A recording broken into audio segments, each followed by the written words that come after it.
All right, here we go. Everybody testify you are good, oh.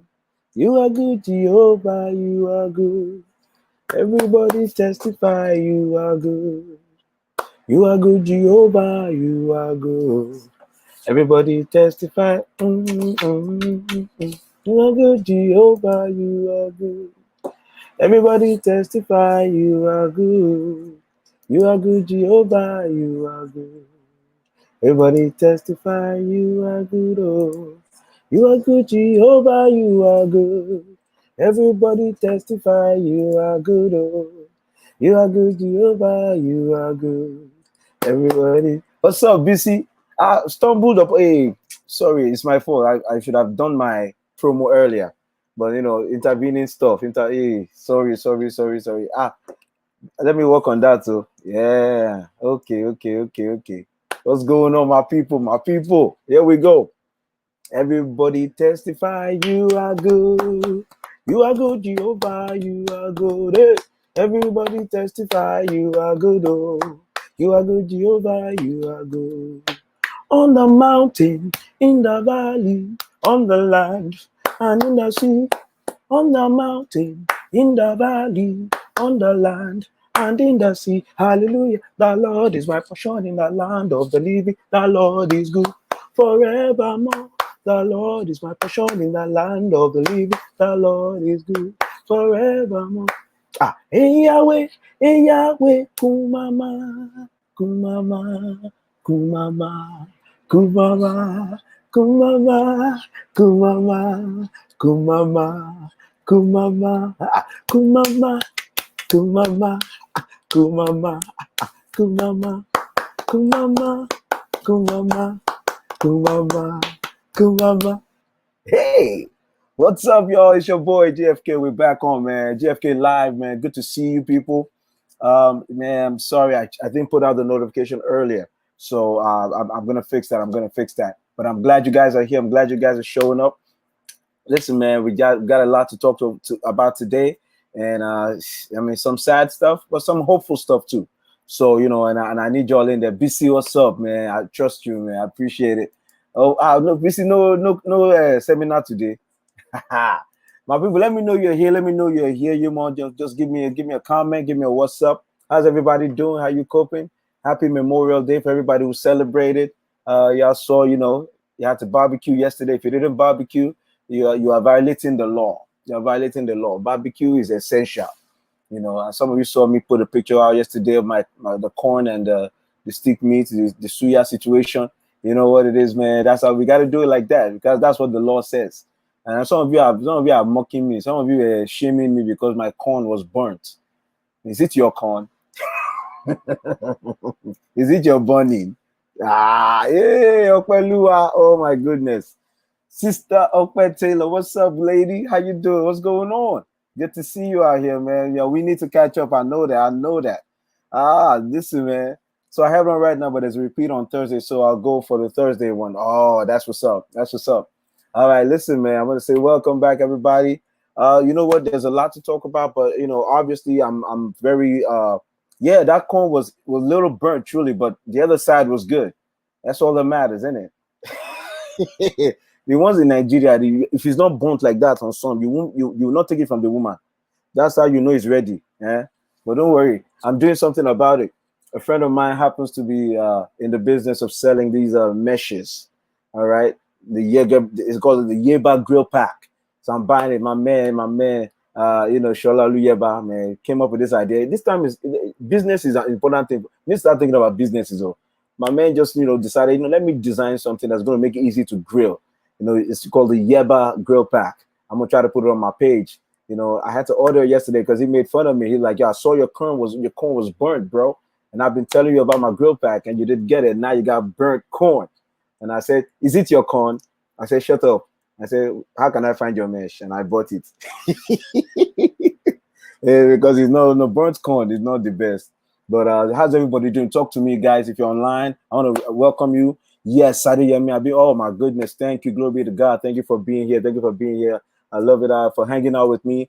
I just want to encourage everybody. We are coming into a situation where people are trying to figure out: are we leaving? Are we coming out of the house? Are we wearing masks? What are we doing? All I know is that God has our back. God is with us. He'll help us, and we're going to be smart. You see, that's my thing. God is going to protect us, and we're going to be smart. God will protect us, and we're going to be smart because God gave us the brains to be smart. And that's why I want us to think about how you are protecting your family in these times. There's a bit of a confusion. There's a little, we're going out, we're staying in, whatever it is, you gotta do the math for yourself. You gotta figure out, is this something where I'm free? Can I go out? Am I safe? Is my family safe? So just do the right thing. Make sure that your family is protected. Don't assume that it's all good out there. Don't assume that, oh, everybody's out, I'm going to be out too. Think about your situation. Do you have a health condition? Do you have elderly ones in the house? You want to keep them protected. So it's not just one of those things where you're just going to jump out. Hey, it's time to jump out. It's open. You need to be careful. You just need to be careful. You know what? And I just want to put that out there, that we're in a very tough time.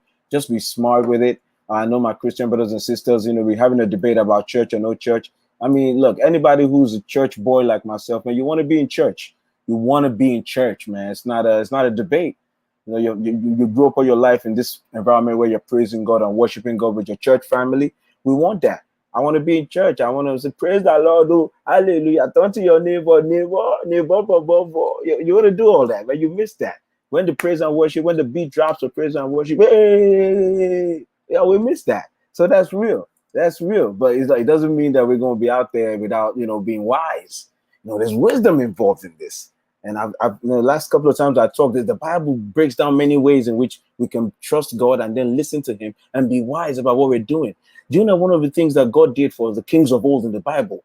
Hey, Tunde, what's up? Good to see you, bro. I'm always happy to have you up here, man. Good. I was just talking about how, we need to be wise. Just really touching on the whole going to church opening thing is a big controversy. I'm not really here to be in the fight. I'm just saying, well, we want the church to open because those of us who love to go to the house of the Lord and hang out with our people, as much as we enjoy the online program, we know there's some things involved, in being in church live and direct, hanging out with your people, praying to God together, corporate prayer. You can feel in Nigerian churches, man. When you pray in Nigerian praise, there's power, there's energy. So all this online stuff, sometimes you just feel one kind because you're praying online. Say, Father, but when you are in the hall with the rest of you, when the person next to you shouting, you shout. When they shout higher, you shout higher. So that's when the prayer is hot. So I understand the need. We want to get back to church, but that doesn't mean we can't be wise. One of the things that God did for the kings of old, for David and them, he gave them strategies to win battles. You understand what I'm saying? He set them up. He could have just destroyed all the enemies. But he told them, go around the building 7 times, the wall of Jericho, shout on the 7th. There was a process to it. So this involves a process. Going back to church involves a process. Wisdom is involved. Wisdom is required. It is not anti-faith to really listen to what God is saying in terms of taking care of yourself and being wise. So let's not tempt God. That's what a lot of us do. Some of the things I'm hearing, like, oh, we're going to go to, did you ask the king before y'all set out on this journey? That's why David said, let's ask God if we should go and overtake. It was when God said, go, you will overtake them, you'll get back everything you lost. That's when David said, all right, it's cool. It's cool. We're gonna pursue. You don't pursue if God doesn't say pursue, because you're gonna get beat. And that's the thing. David asked God before he went to pursue his enemies after they had sacked. Corona has come in and sacked our home. That's what it is. COVID has come in and attacked our camp. Cool. We've seen it now. We're back at the house and we've seen the attack. Now we decided, should we go after COVID? Going after COVID is going out there, going back to church. Just and we need to make sure that we're hearing from God as to how and when. Because if you rush out, like some people want to rush out, you're going to rush back in, bro. That's if you make it. What are we doing? This is math. I posted on my page that there's a couple of churches who opened a little early, 2 weeks ago in Georgia, Houston, even in Arkansas. They had some bad reports. Now those churches are closed for longer.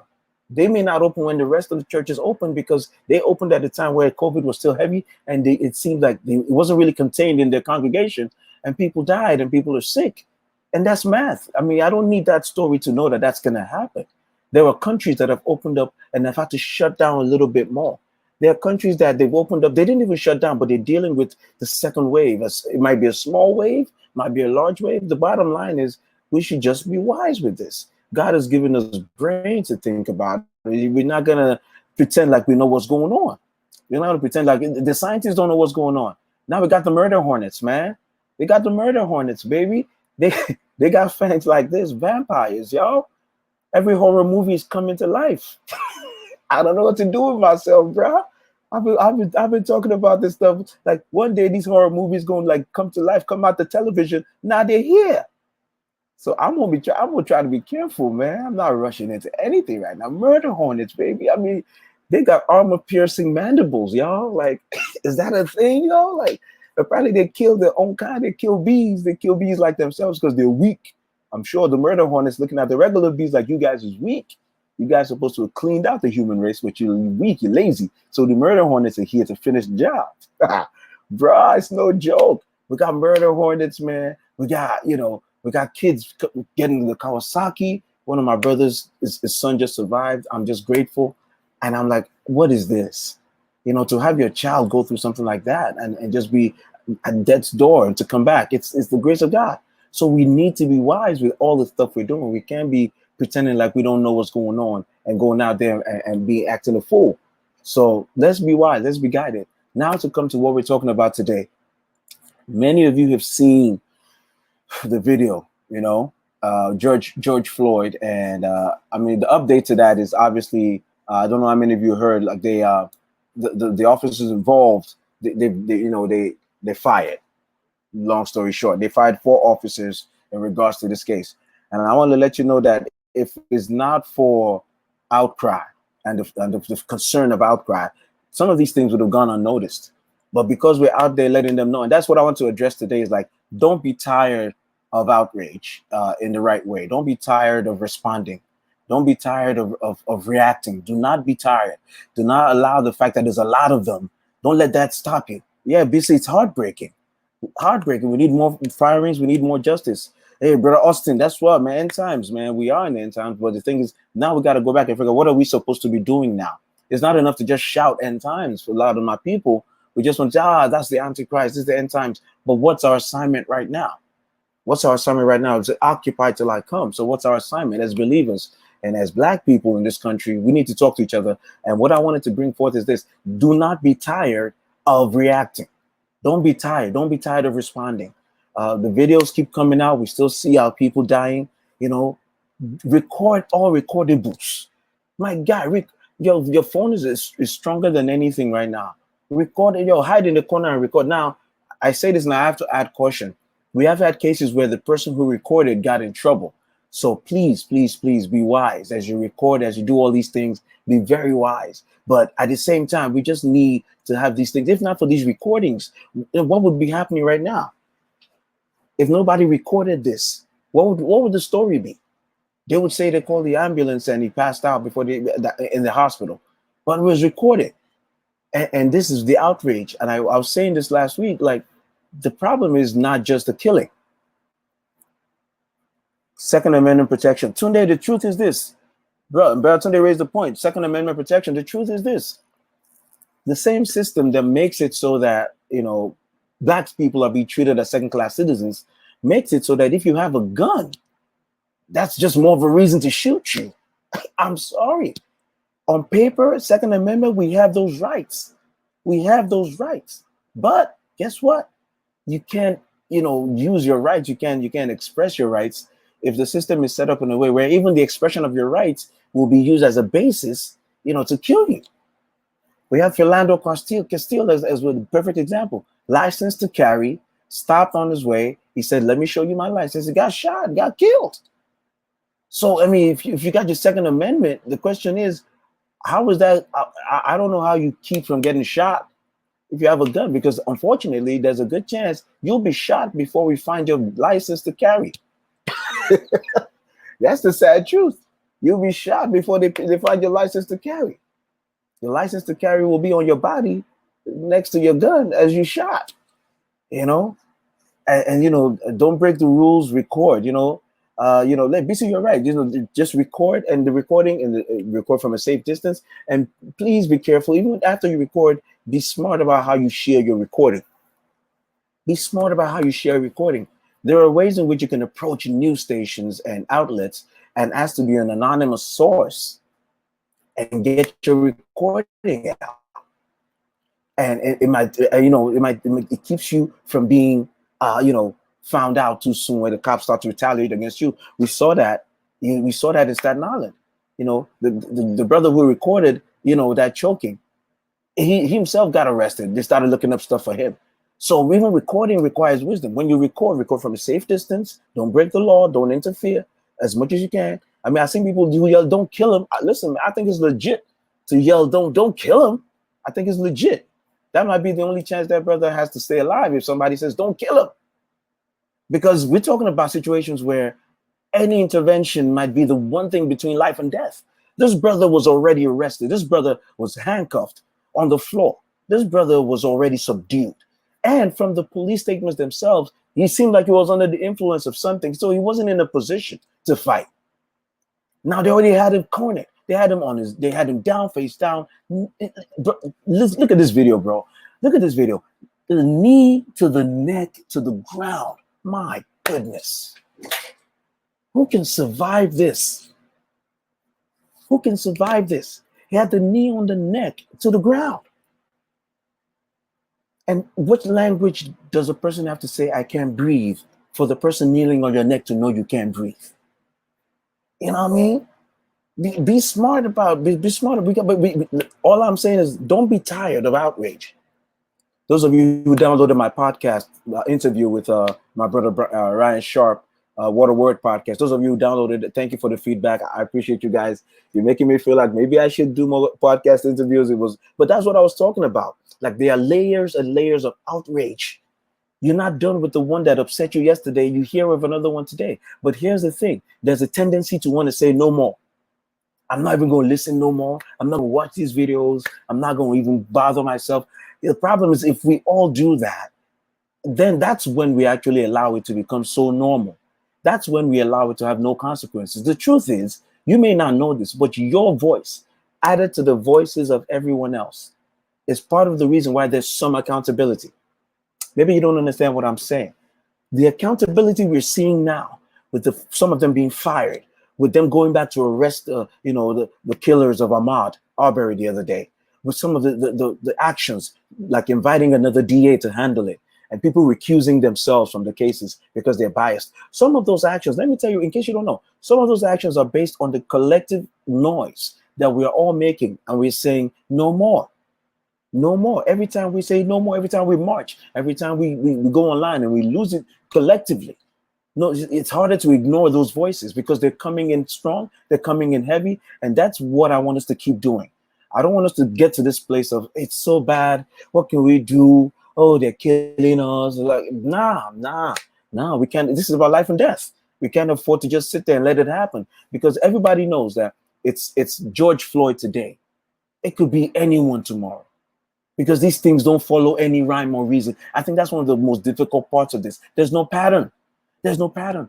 They have shot black people in the car. They have shot black people in their homes. They've shot black people jogging. They have shot a black person while they have him in handcuffs and their knees on his neck.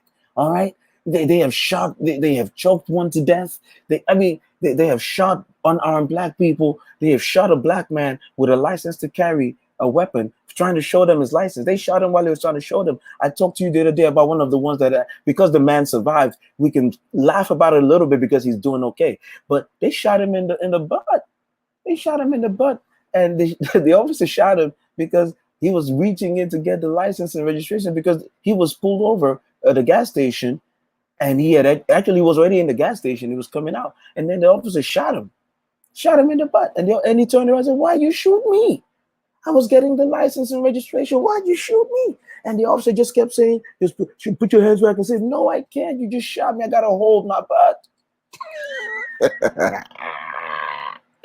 I gotta hold my behind," you know?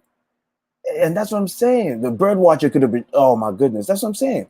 And look, we need to continue. Prophet Isaiah, man, my man Mac, what's going on? A complete reform has to be, you know, there's going to be a serious revolt, you know, where ethnic minorities are going to fight back. You know, I hope not. That's why we're doing this. You know, that's why we're doing this. Because let me tell you something. I mean, and I know that's part of the reaction some people are having. Yeah, Get Out. You're right, Tunde. That's exactly at the end of Get Out. That's exactly what I'm afraid, man. I'm afraid. But you know what? Let me tell you something. Any resolution or answer or response that we have that involves us, you know, taking up arms, I discourage it completely, because the truth is this. The truth is this. If they killing us while they have no excuse to kill us, oh snap! Give them an excuse, bro. Like, give them an excuse and see what happens. Because you're going to figure out we don't have as much firepower. We just don't. We don't. Because let me tell you something, like, you know, guns is expensive from what I hear. And bullets. They're expensive. We don't have as much firepower. That's why we're a minority.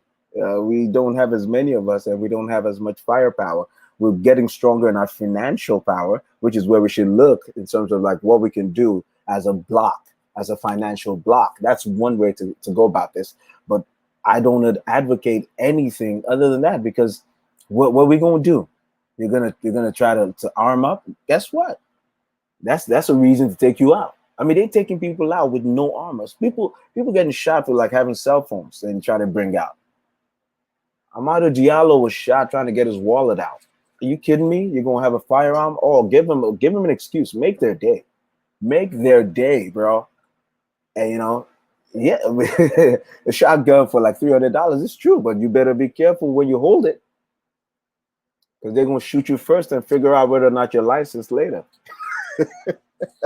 They're gonna shoot you first and try to figure out, do you have a license, sir? Sir, do you have a license? Oh, you're dead. Oh, you can't tell me. That's too bad. You know what I mean? So this is what I'm talking about. So our solutions and our approach right now has to be, we need to go out there. I mean, it's the stigma that keeps us from mass legal gun ownership. It's true. I mean, think about this. You're talking about gun ownership in a society where even without guns, you're getting shot. I mean, this is the excuse people need. Now, don't get me wrong. Every American, every African American, every naturalized citizen, every resident has a right to go and apply for a gun license and to get a firearm. That's just, if there's one thing the Second Amendment makes possible, it's that. The next question you have to ask is whether or not it's feasible for you, whether or not it's necessary. And that's why when it comes to the gun debate, I'm one of those people who say I can't, fight anyone for having a gun, because we're not all in the same category. If you've ever been mugged, if you've ever been assaulted, if you've ever had to deal with a violent situation that you came out of, do I blame you if you go out and get a license and get a gun to protect yourself? No. Or if you're in a neighborhood where you think it might happen to you and you're a law-abiding citizen, do I blame you for thinking I need to get something to protect my family? I can't blame you for that. If you're in a neighborhood where the police response time is 50 minutes to an hour, do I blame you for trying to have something in the house to make you so that you won't be vulnerable? I can't fight that. I do know that sometimes having a gun makes it more likely there will be a gunfight. And that, hey, listen, you take you pick your poison on that one. If you live in the middle of nowhere in a farmland and wild animals come at you at any time of the day, or even criminals, do I blame you for having a firearm? No. I mean, that's why I don't get into the debate of saying you can't have a gun. All I'm saying is that let's do more to make sure that the people who have guns are supposed to, and let's do more to make sure that the criminals who don't care about the laws, let's do more to figure out where they're getting their guns. Let's shut it down. We can do that. All this false dichotomy, they make it look like it's impossible to catch criminals that have guns. The cops do it every day when they want to. There are gun busts I'm saying in every city. In one city, there's a gun bust happening. They're catching people with guns. If we focus on it as a major issue, we can do it. So don't tell me that we can't catch people with guns, But the Black community just has to figure out this is not acceptable. And I keep saying it. The outrage should not end. We should not. I see it. There's a fatigue. There's outrage fatigue. And I'm somebody I'm guilty of it at times too, because you hear it every day and you're like, nah, man, I don't want to do it. But we need to continue. We need to fight. We need to fight. We need to talk about it. We need to have this conversation because, like I said, one of the other things that bothers me about this is the cruelty, unnecessary cruelty. You have your knee on somebody's neck, and he's saying, "I can't breathe. I can't breathe." At what point do you say, "All right, all right, all right. You know, I got you under control," and take the knee off the neck? At what point? Why would you have to put your knee on his neck all the way until he's dead? And then you fake call an ambulance for what? You wouldn't need the ambulance if you're just taking your knee off his neck. You know what I mean? And that's, violence is not the way. Violence, we're trying to stop violence against us. That's the whole point. Violence is not the way. So if you think that you can use violence, to fight violence, you're going to be in for a shock. You're going to be in for a shock because it's not something that's going to work, because what you're fighting is you're fighting a force that has more firepower than you and is ready to use it. So I say this to say this: let us not stop fighting. Let us not stop talking to each other about it. Every time any of this, and like I said in my podcast interview, every incident, every occurrence of this deserves its own outrage. Don't say I was mad and I spoke up about Ahmaud Arbery, so I don't have to speak up about George Floyd. No, each life deserves the same reaction. And I've said it before. It doesn't matter. They're going to come up with, oh, he was a criminal. He had a criminal past. This is the real story. All of that will never change the fact that these are extrajudicial killings. What that means is these are people who are being killed without the opportunity to defend themselves at trial for any alleged crimes. That's extrajudicial killing. You're not supposed to do that. So don't buy into this conversation about, oh, well, was he a criminal? Or what about what he did last year? The law doesn't say you kill him for whatever he did last year. The law says you arrest him if he's committing a crime. If you're a police officer and you have probable cause, you arrest him. The law says if you're a citizen doing citizen's arrest, all you can do is try to restrain someone till the police arrive. And you cannot do that with force. You can only try to surround. Even as I was a security guard, and you couldn't do anything to someone who shoplifted except call the cop or the mall security to help you in the case and wait for the cops. You could escort them to the room. You're not allowed to punch them. You're not allowed to kick them. You're not even allowed to tase them. Talk less of shooting them. So there are rights that we all have before we are tried and convicted and sentenced for crimes. So don't buy into this argument, this nonsense they do about, oh, he was a criminal. Oh, they saw him with a gun in a Facebook post. What is that? Why he died? Did we shoot him because he had a gun? Because we shoot a lot of people. If that was all it took to shoot somebody, just a video of him, with a gun or with weed, or bragging about shooting somebody. All of that is circumstantial evidence of something that we don't even know. So you don't get to take a man's life or a woman's life because they might have done something maybe sometime last year that would have made them deserve it, even though when you killed them, you didn't even know about what they did last year. That will never be right. So don't buy into that argument. That's rubbish. It's a nation of laws. And there's a reason why there's only certain coloration of people that this is happening to. That's how you know that's not the rule. We don't kill people because of stuff they might have done or stuff they did last year. So the issue comes to that. We need to be able to continue to speak. Don't be tired. Don't be weary. And we need to let them know that we're not happy about this. We need to let them know. And we're seeing some results. The cops are fired. That's the start. That's the start right there. It used to be that we didn't even get that before. It used to be that we were on suspension, on leave, paid leave. They're fired. And it's because the outrage is there, the noise is there, and the videos are clearer. And the acts themselves are indefensible. You can't defend it. And that's where I think we should continue to put pressure. If we keep fighting on that front, protests, all our lawyers, everybody, if we keep doing that, we may never need to go to the point of any kind of violence, because I'll be honest with you, I don't trust violence to solve this. Because then you're just matching firepower. And you know what? There's one side of this that's been amassing firepower forever, and there's another side of it who just got freed a few years ago. So I don't want that fight. Correct me if I'm wrong. That's just not a good match. I don't want that. But this here, us speaking up, us organizing, us letting them know that, pulling our firepower, pulling our financial firepower, and pulling our voices. I think we do more with that. I think we do more with that. Listen, let me tell you, Yes, Oluri, you are here. How far? Good to see you. Good to see you. Yeah, Isaiah, you know, we need to be able to answer this with our own wisdom and civility, because the alternative, I'm just not ready for that. I don't think we are. I don't think it's a thing. I don't know how many of us are even ready to, like, oh, go out there and start shooting. It's not a thing. So what we need to do is make sure that we don't stop pushing on all fronts and letting them know this is not acceptable, and they're going to fire. They fire them, charge them, take them. You see, if other police officers start seeing consequences, that's the thing that's been missing. Y'all don't hear me. That's the thing that's been missing. It's consequences. That's what makes it easy to do this. If you can project and you say, if I kill this African American, if I shoot this black man, if I do this, what's the worst that could happen? As a police officer, if your calculation is, oh, I can just get paid leave, they're gonna make noise for like 2 months and I'll be back on the job. You know, if that's the calculation, then you know there's no consequence, then there's no cost. If there's no cost, then you can keep doing this. You can act out your racist, KKK fantasies to your heart's delight, to your heart's content. But if consequences begin to show up, bruh, and cats are getting charged, and the guy who's recording it as one of the killers for Ahmaud Arbery, he got charged. Now they're charging the Ahmaud killers with hate crimes because they brought in, the DOJ. Because even this DOJ, excuse me, even this DOJ can't hide it. It's too real. It's too big. So the noise machine, our noise about this has to be good. We can't stop. We never stop. Eric Garner, yes, busy Eric Garner, 5 years before anything happened to Eric Garner's killer. I can't breathe. And that phrase continues to resonate. That's what George Floyd said. Can't breathe.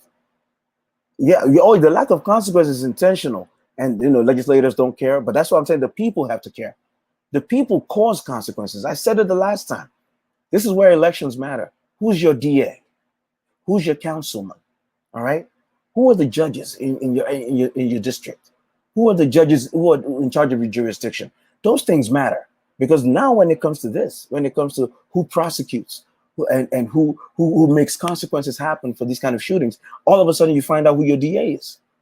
You can't let that stuff go. You can't walk around here and not care who your DA is, because God forbid, you or your family member be the victim of something like this, then it don't matter who the DA is, because you will call and find out if you're calling an office where they're ready to help you. This man was killed in broad daylight as if he had no one. And he was killed with such callousness. There were 2 officers there. The other officer was standing there. And I don't understand how, if one officer is evil, how is the other officer exactly evil? Like, equally evil. How do you not say, hey, John, come on, John, come on, John. I mean, that's enough. John is choking. John is choking. John is choking. I mean, even when I watch movies, I see partners stopping their partners from doing horrible stuff. You understand what I'm saying? I see that. So what's happening in real life? Someone's got to pull the other guy off. Like, you're killing him. But we don't even have that. There's no fear of consequences. But maybe now, when there's like all the immediate firings, boom, boom, 4 officers were fired for this. That's just the beginning. Hopefully they're going to charge them, and we're going to see what happens with that. And it's true, the system is rigged. There might be acquittals, but at least there's something's happening. Let me get some of these. Let me see some of these responses. Yes, BC, consequences. They've been acting with impunity for too long. Yes, yeah. When there are no consequences, there's no cost. There's always a cost-benefit analysis. And if it doesn't cost you much, you will do it because you want to do it. But if there's a cost, all of a sudden, if the back of your mind says you might lose your job, or you might be arrested, you might go to jail for this, maybe you get your knee off his neck. My goodness, how hard is it for you to get your knee off somebody's neck when you're choking them? How hard is that? What kind of demon mindset is this? Even if I've never seen anything like this. The other day, they killed Sean Reed, and the dude was standing there talking about that. Well, this is going to be a closed casket. Even if you kill a bad guy who deserves to die, you shouldn't be gloating. It just speaks to a level of evil. Like we're no longer discussing regular with a regular human in the consideration anymore. We're talking about a mindset that just does not see the person that you are stepping on as a person. That's all this is. He's not human to you. It's the only way you can keep your knee on his neck. and he's already cuffed. Let me get some of these in here. The legislators. We have to decide who the legislators are. That's what I'm saying. Elections matter. Local elections matter. Who are your congressmen? Who are your local congressmen? Who's your assemblyman? Those are the things. These are the moments where those things matter. And I always tell my people who don't really believe in voting, I get you. It's disappointing. It can be discouraging. There's a lot of voter suppression, a lot of things that make it look like your vote doesn't count. But don't stop. The same way I'm saying, don't stop speaking up, because it matters now. Because an assemblyman and a councilman who's part of the community, who understands your pain, it will have no choice. He's got to go up to the DA and say, what's going on with this case? What's happening to this officers? That's the kind of pressure you need. The DA needs to hear it from every angle. If judges are calling the DA, pastors are calling the DA, imams call the DA, everybody's calling the DA, like, this family just lost their brother, they lost their father, lost their sister. What are you doing about it? And we call often and we call early. I'm telling you, man, it's not easy. Look, I was in the DA's office. I tell you right now, no district attorney wants to sit there and have an entire section of the community, no matter how much of a minority they are. Nobody wants them to be at your throat, talking about you don't care about us. If any DA who hears that is gonna call the cops, gonna call chief of police, we need to do something, man. I can't take it anymore. My phone's ringing off the hook. So we need to put that's the pressure we need. Tunde said they are trained to back each other up. Exactly. The officers are trained to back each other up. But I believe that when there are consequences, trust me, the officer, the two officers are there, the one on the neck and the one standing there, they're both out of a job right now. Trust me, when there are consequences, I don't care how much of a blue wall it is. I'm like, bro, you better get your knee off that neck, because I want to preserve the record. So when we get to trial or we get to the office, I want to, as an officer, self-preservation will kick in. Oh, let me talk about that. Self-preservation will kick in when there are consequences. I don't care how tight they are as officers. When there are consequences, I'm telling you, man, each man will begin to think of his own family and say, Officer John, get your knee off that man's neck right now. All right? If I have to push you off, I'll push you off, because I'm not losing my job for you. You hear that? Because I'm not losing my job for you. I'm not going to jail for you. And that's what it is. There's got to be a fear in at least one mind. If there are two officers, one of them has to be afraid of losing their job or going to jail. If that fear is real, if it's there, you'll see some changes, especially where there are partners. You'll see some changes, and they back each other up at the expense of the people. The FBI investigating Isaiah, that's true. But the FBI is involved right now in this particular one. People work on consequences. The reason why it's been like this is they kill one, silence. They killed another one, silence. And that Trayvon Martin case, y'all hear me. Trayvon Martin case was the canary in the coal mine. They've been killings have been going on forever. But when video started showing up, it changed the whole scenario. When Zimmerman got away with killing Trayvon, my heart broke, because I knew that what it was setting up a whole universe where even when you have video, even when you have proof that this was an unjustified killing, they can spin the narrative to still make the dead man the victim, the criminal. That's what they try to do. The dead man is the suspect. All of a sudden, the dead man is the aggressor, and he's not there to defend himself. He's not there to defend himself. So all of a sudden, yeah, we can say whatever we want about him. Watch them tarnish George Floyd right now. No. Watch the supporters, those who support this maniacal, what can I call barbarism. Watch them come out and start looking for videos of George Floyd, talking about how he wasn't all there. Like, what does that got to do with the fact that you had your knee on his neck, bruh? You had your knee on his neck. You see this video? I could have watched the whole video. I just don't have the heart, because you picture it when you feel it. If you have empathy, if you have any sense of empathy. Imagine your face is to the floor and there's a knee on your neck. There's a knee of a grown man, a police officer, on your neck, and your face is it's concrete, bro. Asphalt. It's asphalt. We're talking about the road. We're talking about, the heat of the ground, and your face is down there, and your neck is being choked, and you're saying you can't breathe. And they had the nerve to put in the report that he was experiencing medical distress. Are you kidding me? Yeah, he was experiencing medical distress. Your knee on his neck was the distress. Are you crazy? You're mad. I mean, you just gotta look at this. You know, you gotta look at this and like, yo, where is the humanity? At what point? And you're, I mean, look, I don't know these officers. I haven't done the research on them, but are you a father? Do you have kids? Do you have a cousin? Do you have brothers-in-law? Do you have a wife? Is there any compassion at all in that heart? I mean, yo, listen, Daniel, oh, thanks for being up here, brother. Yeah, they need to start sending them to jail. That's what I'm saying. Consequences.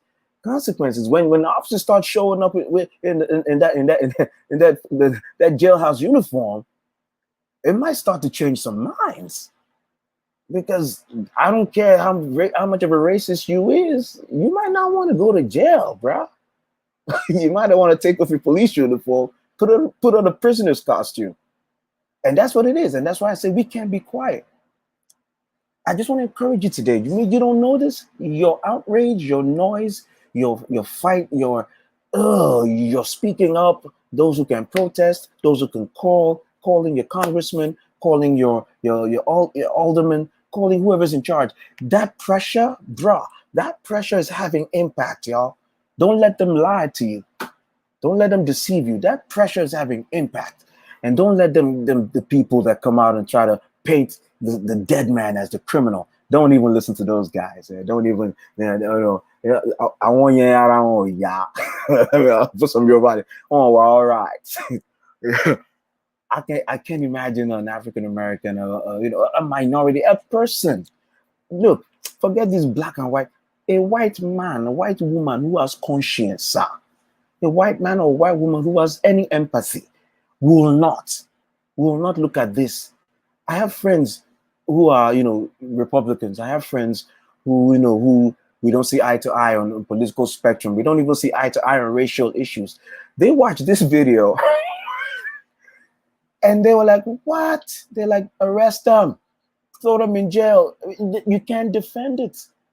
You can't defend this. I don't care if this man, look, let me make it controversial for you. If George Floyd just came from a mass murder, listen to this.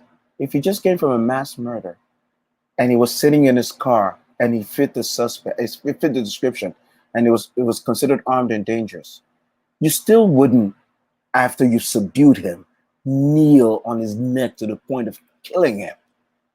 That's what I'm trying to get you to see. That in as much as there wasn't a firefight to catch him or arrest him, you don't follow it up with a knee to the neck. You know? Tunde, that's right. They're going to come out with a mugshot. Oh, I'm sure of it. I mean, by the time we finish this broadcast, I have about 15 more minutes. There'll be a mugshot of George Floyd. There'll be a video of him doing something. I know it. But I keep saying that. I ask that question. Anyone who shows me a video like that, I'm like, what's your point? Okay, so I see him just like with Ahmaud Arbery. Oh, he was seen entering an uncompleted construction site and walking back out. Okay. At the very most, it's criminal trespass. Because it was a construction site, so it was open, so he didn't have to break anything to go in. So there's no break-in. Forcible entry. Unlawful entry is debatable. Especially when nothing's damaged, especially when you walk out and you just keep jogging on. And in Ahmaud Arbery's case, we found out the owner of the building wasn't even there. The couple that owned the building, they had to come out and say they would have been fine with that because he didn't take anything, because they watched the security footage that was sent to them. They said Ahmaud didn't take anything, so they would never have sanctioned dealing with him like that, talk less of killing him. So don't listen every time they come up with a story about what the guy did. It's a straw man. It's a straw man. There's nothing. They have nothing. And that's why, like I said, we shouldn't listen to that. It's a grown man. They had the knee on the neck. Daniel, it's true, man. It's like, don't listen to them. Anyone who's coming here joining them, like, oh yeah, why black people? And one more thing before we come from this, please, I'm begging you, don't listen to anybody who's telling you how about black on black crime. I give them a virtual slap. Bye. I'm giving them an online slap. Bye. What? Every time they bring, that's another straw man. Oh, y'all don't get outraged at black on black crime. Like, that's a daily outrage. Have you been mugged before, bro? Have you experienced a crime before? That's a continuous outrage. We don't need to make social media posts about that because that's every Friday. The problem is when law enforcement, who's supposed to protect us from the black on black crime, is committing on black crime. That's when we lose it. You know what I mean? Don't blame us for that. You know what I mean? You know what I mean? If the dudes that are supposed to stop the black on black crime and we run to them and then they shoot us, yes, it's a different outrage. You should understand why that's different, right? Like, yo, I expect a criminal to crime.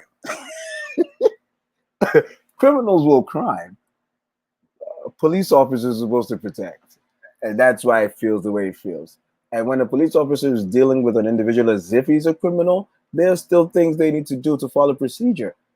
You know? And I'll say it again. What's his name shot up the church the other day, killed all the people in there, and they took him for Burger King before they took him to jail. That's the end of the discussion about, you know, how to treat people. Oh, we think he might have committed a crime. Well, okay, good, whatever. Don't kneel on his neck after you handcuff him. Like, what do we, if you cannot see the evil in this, then you yourself are a criminal.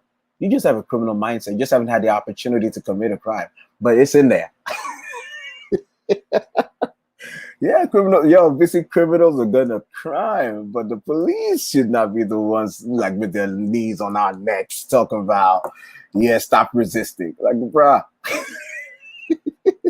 Dylan Roof, thank you, Missy. Dylan Roof out here sprayed a whole church, picked him up with not a bruise on this brother, not a bruise. Ain't nobody on his neck.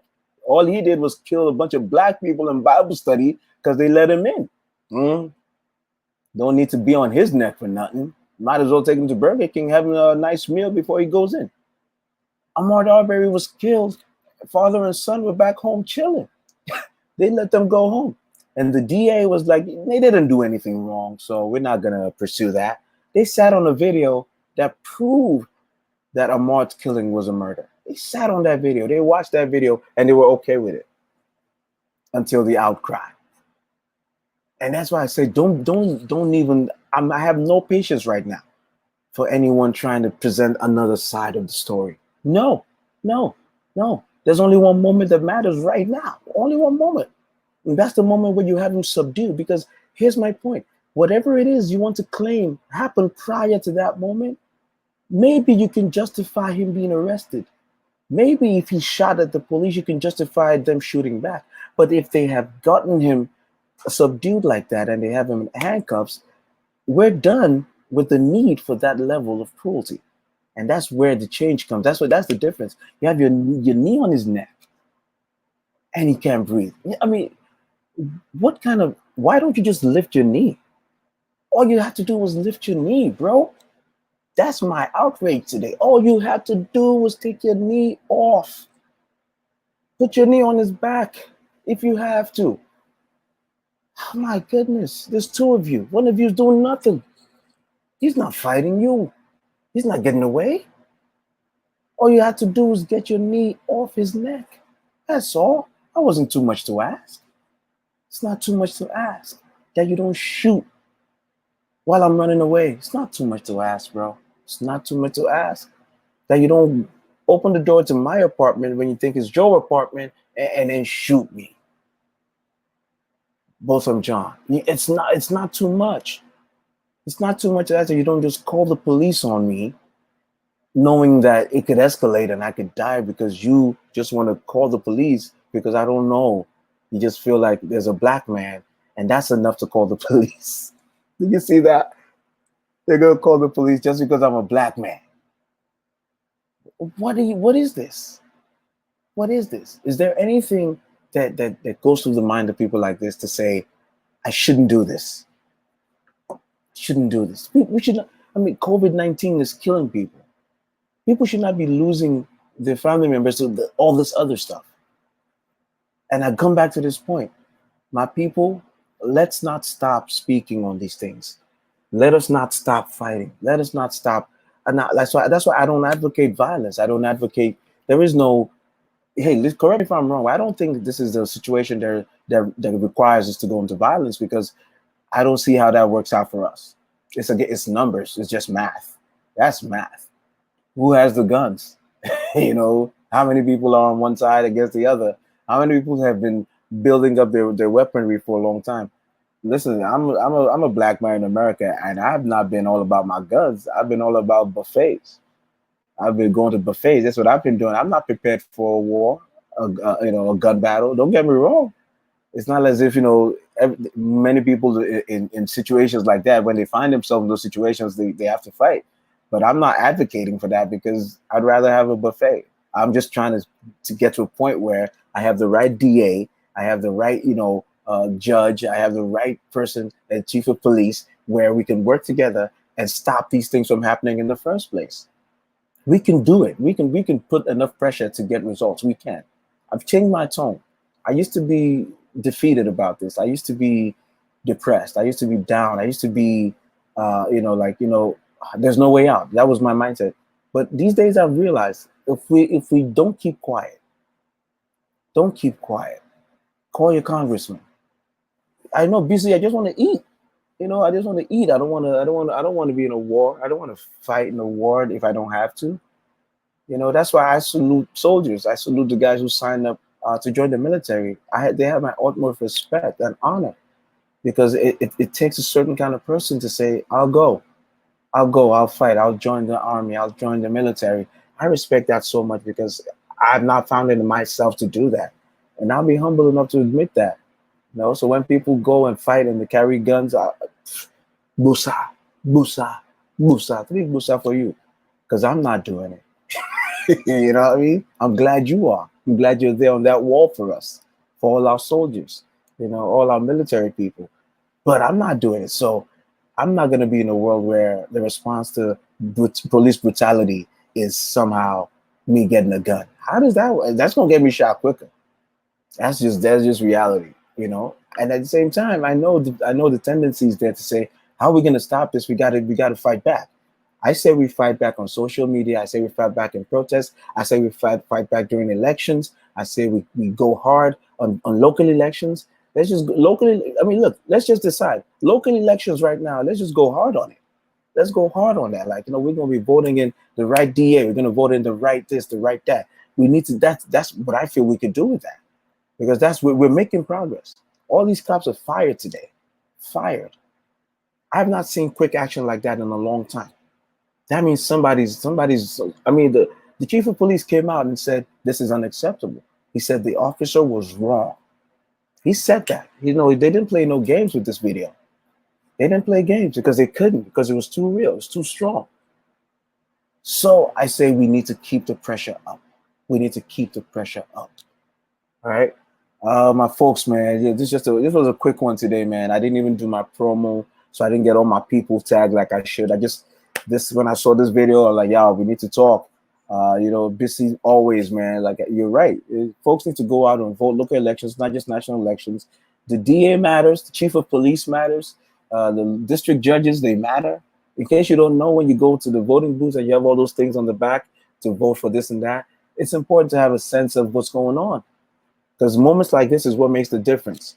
If you have the right people in the right positions, and it doesn't have to be a person it doesn't have to be an African American. It doesn't have to be somebody from a minority community. Usually it works out that way, but it doesn't have to be. The important thing is that whoever you're voting for has shown on some level that they care about these issues.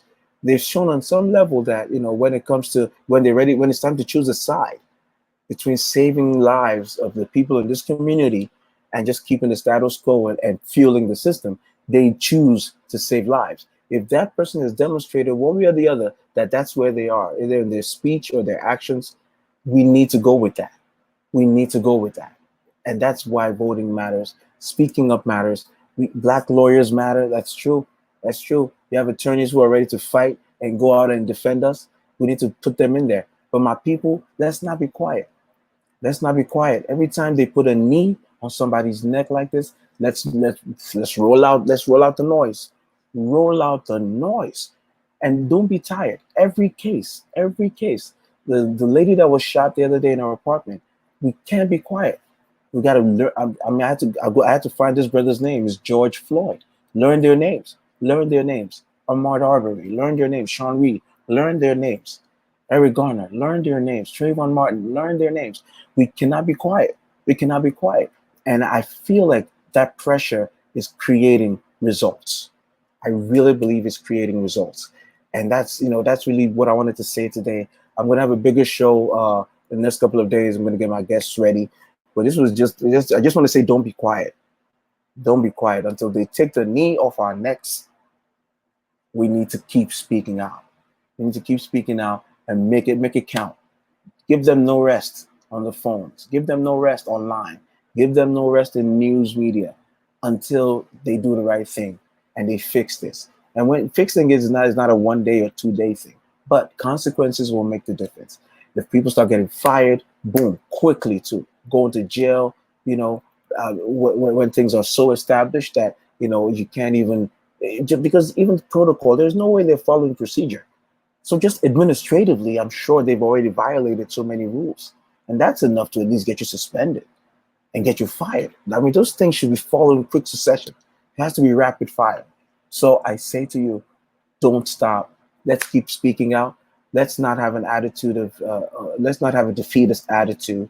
Let's not have an attitude of, it will never change, so there's nothing we can do. No. Until they stop killing, until they stop mishandling and mistreating us, we can't be silent.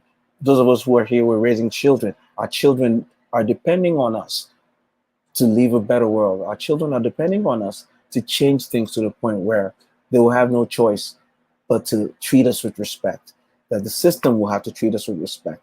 And we're going to take over more and more of that system. More lawyers, more judges, even more African Americans and minority populations in police forces and in higher positions in police department, in the DA's offices. Our voices have to be clearer and heard louder and better. All right. So that's my time for today, man. It's a quick one. I'm learning to manage my time within an hour, but we're going to do it big. I'm trying to get myself set up. We're going to be going on YouTube, man. I'm not even ready, but I don't care. I'm going over there anyway. We're going to do it. So shout out to everybody. Dissy, you're the best, man. You're like my sidekick. I'm going to bring you on the show soon. If I could have you on every day, that me and you just back and forth, we're going to do this. I know you're busy, but we got to find a way to do this because you're always on point with this. Tunde, man, I just shot Daniel. Thank you for dropping in, bro. Good to get your perspective. Isaiah, my man, Mark from the UK. What's going on, man? I appreciate it, man. Listen, we got a lot to talk about. Coming up. Biden's out here doing his thing. We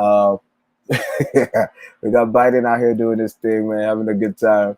We got the man, the chairman himself, President Lysol out here, President Clorox, trying to move the convention for the Republican Party convention. And it's something I'm going to drop in as I leave. I'm really happy that a lot of Trump supporters are really confident that he's going to win again. I'm happy at their confidence. I'm happy at their arrogance. And I want to juxtapose that with, for those of us who want him not to come back, let's just be humble, man. Let's just be humble and grind. Let's just be humble and grind, because it's not, as they say, nobody by mouths. It's not by you can just say whatever you want to do. Just keep talking. Because I see a lot of the Trump supporters going out here like, oh, you guys are going to be shocked. You guys are going to be so disappointed. It's possible. He could win again. I mean, he won the first time. Somebody voted him in.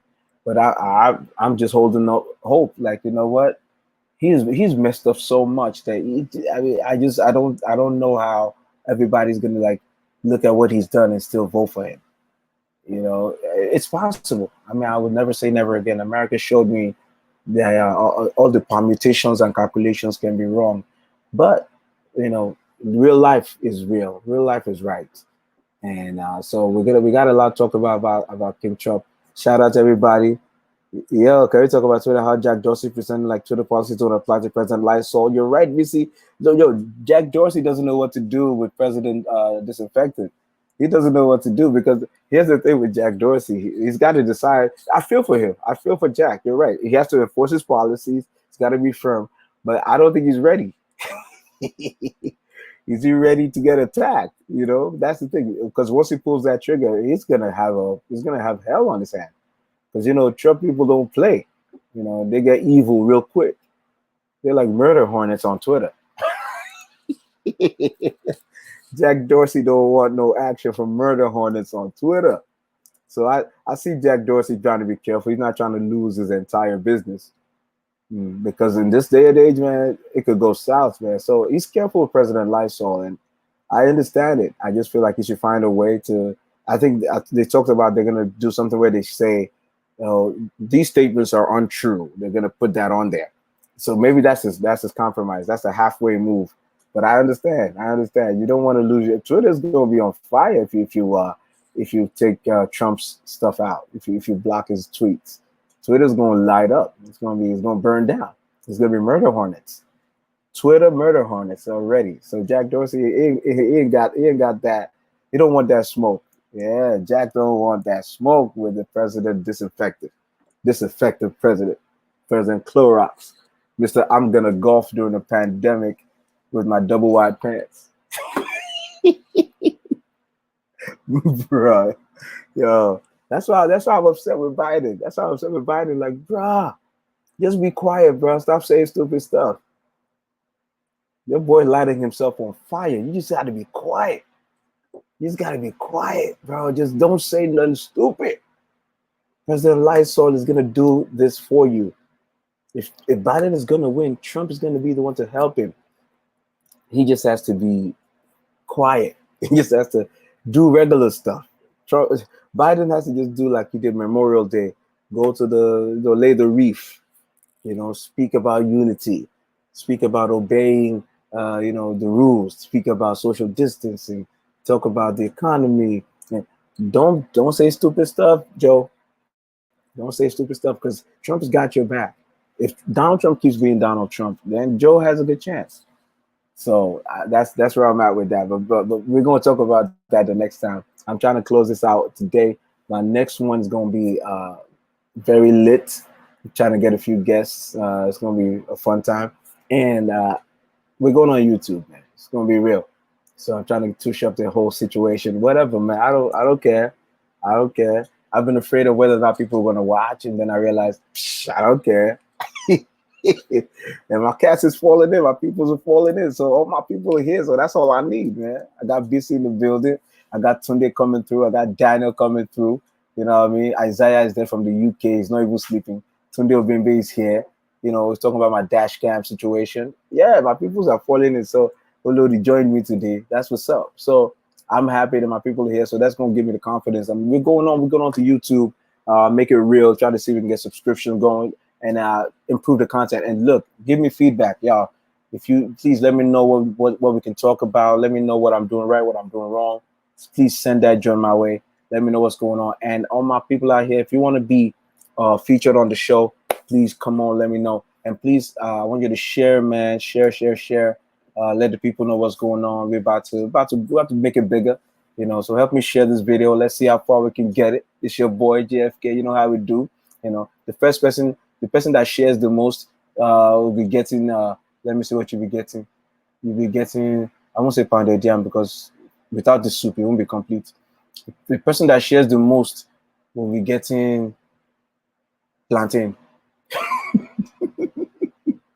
I'll pack plantain and I'll ship it to you. That's what I will do. I'll pack plantain for you, sweet plantain. But apart from that, man, appreciate it. Love you guys, man. Don't forget, check out my boy Olu Yeba. He's got Yeba Grill, YEBA. If you want to grill, summer's here. You know, this thing keeps your stuff from burning. Like my corn was burnt the other day, and he made fun of me, and I got mad, and I bought one. Great marketing strategy from his angle over there. But let me see, man. Yo, I want y'all to be easy, be safe. All my church people, if your church is opening, just be safe about it. I don't want to lose any of y'all, so please, let's all just do it right. It's your boy JFK, man. It's been a good time. Like I said, share it. BC, you the best, and you're coming on the show real soon. We got to get you on here. And Tunde, man, I owe you a fight online. You out here trying to make me lose hope in Biden, but you forgot to do something about Trump. That's what's going on. And losing open Biden requires that you do something about Trump. If you got no solution for Trump, then I gotta go with Biden. Let me put it this way: if a hibiscus flower ran against Donald Trump, I would vote for the hibiscus flower. I don't think if a donkey ran against Trump, I'll vote for the donkey. I don't think you understand what I'm saying. I don't think you're getting me. If a housefly was running against Trump, I would wear a housefly t-shirt because I understand that Trump is an existential crisis to this country and maybe to the world. His effect and impact in destroying the world is not just here. So please tell me something else. If you have another solution to Trump, let me hear. Otherwise, it's Biden. Hey, Tunde, yeah, man. Look, I'm big. Yo, I think next show we're gonna have a Biden showdown. I'm not even ready for it. I'm not ready. You're ready. I'm not ready. Sanders is on the ballot. Sanders endorsed Biden, bro. Sanders is about to campaign for Biden. You know, he can be on the ballot, but he's not running. Yeah, let's be real. You think there's a world in which Sanders comes in as the nominee, and that's gonna be okay? We're gonna pretend like Biden never existed, bro. The election is tomorrow morning, man. Mailing ballots are going out. People are gonna start voting soon. Everybody looking at November. People are gonna start voting soon. You know what I mean? So it's we just got to go with the horse we got right now. And the bottom line is there's 100,000 Americans dead. And if that's not enough reason to at least try a new administration, I don't know what is. So we got a lot to talk about. The next one's going to be lit. We're going to make noise about it. I'm going to promote it a little bigger. We're going to go on YouTube. So it's going to be crazy. You know, I'm not even ready. Yeah. You say he ain't running to win. He doesn't have to run to win. Trump is in the office over there. You know? And plus, how much running to win can you do in lockdown, bro? I understand that. I mean, personally, for me, I think it's a good deal for him because he can be out there. I don't think he can be out there like that. I think Sanders will be out there like that. Sanders would have been crazy right now online. I know that. I know Biden is not the best option, but bro, the most realistic thing we have going into November is Biden versus Trump. That's the math. Plus, he's winning in swing states in the polls. I don't like to refer to those polls, but just between you and me having this conversation today, Biden's doing okay in the swing states that I'm worried about. Pennsylvania, Wisconsin, Michigan, Florida. He's doing okay. I don't rely on it, but I'm not going to dismiss it either. I'm not going to pretend like he's losing in those states. If he's winning in those states, I'm going to say he's neck and neck. That's how I'm going to look at it that way. So I just need him to keep that. That's why I'm upset whenever he does something stupid. But me being upset with him for doing something stupid is not a signal that, oh, I'm not all the way in. I'm all the way in for anything that gets us away from this. It's 100,000 Americans dead, and not all of it is expected. Not all of it is inevitable. Not all those people were destined to die. It's all about the response and how every country has handled it.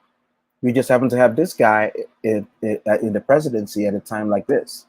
So, there's a lot to talk about. Next show is me and you, bro. I'm going to tell you, we're going to work it out. And comedian Femi is going to be around. I'm going to try to get him on. BC is going to be around. So I might have a panel over here. I don't know what I'm doing. I might have a panel of 4 people, and then, we're just going to go at it. I'm not even ready. I don't think the internet is ready for that. But we're going to do it up. Ladies and gentlemen, it's your boy JFK. Share this if you can, man. I appreciate y'all. And next time I'm trying to get it together so we can go on YouTube and start doing more topics and get more people involved. And some of my guests, my regulars right now, you guys are going to be having first dibs to come in. I want to see your video. We're going to put you up here. This platform, I can take more people, so we could do it. All right. Ladies and gentlemen, it's been good to have you today. Like I said, don't stop fighting until they get their knees off our necks. All right. So we're gonna keep this going. Shout out to everybody, man. Appreciate you. BC Alpha, man. You're the best. You're the best. How Cali now? You guys must be hotting. Nobody must be hotting now. Temperature-wise, must be ridiculous. Hey, now how are those lovely babies of yours, man? Yeah, man. So we're gonna hang out the next time. It's your boy JFK, man. JFK Live. Be easy, be happy. God bless you, be well. Talk to you soon. Yes, sir.